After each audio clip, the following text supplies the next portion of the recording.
Hi, Danny Morrison here for the Danny Morrison Expert Comments alongside Rario.com and Match 38, West Indies up against Australia. And when I look at it, sort of the last hurrah from two great players that have served the West Indies well. Christopher Henry Gale, as I like to nickname him, dark and stormy, for a famous drink there in the Caribbean. Love a bit of rumbo. And the other one, of course, the DJ Bravo. So Dwayne Bravo and Chris Gale certainly signed off with our dear friend DJ Bravo's sort of a player of arms, a coat of arms running through and going onto the park there for the DJ. And the Aussies, well, they win the toss and you go up front and you bowl first. It is coming to the business end. We're not far from the playoffs now, so all of the permutations of net run rates and wanting to finish well. And so beware the Aussies, who haven't had a great time of it in T20. In fact, the history of T20 haven't been super fabulous, and of course haven't won it. So they'd dearly like to get this bit of silverware in the trophy, as it were.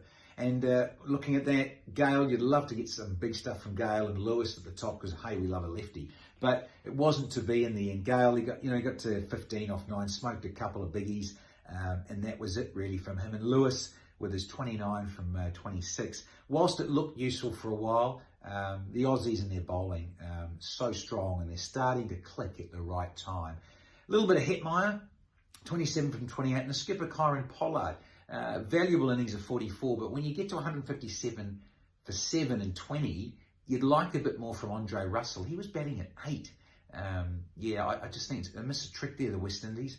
Really do, in terms of him getting, 18 off 7, excuse me, a couple of maximums.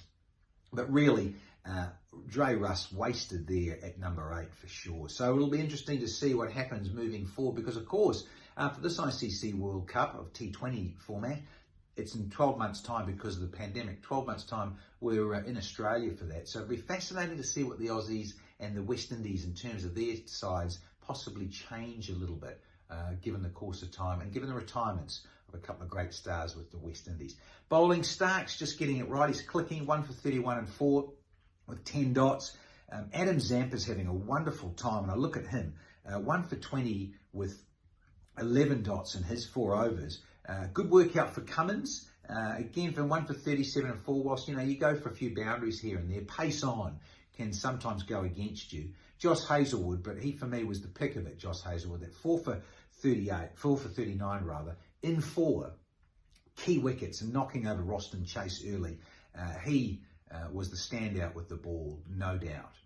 In reply, the Aussies, well, it's all about net run rates and permutations, as I mentioned, and wanting to score quickly. And the Aussies with 161 for 2 could have been really 161 for 1, but for Mitch Marsh getting out a consolation wicket for Chris Gale and a bit of fun and an embrace there at the end, towards the end of that match. And when I look at Warner, well, he'd been struggling massively in the India T20, hadn't he?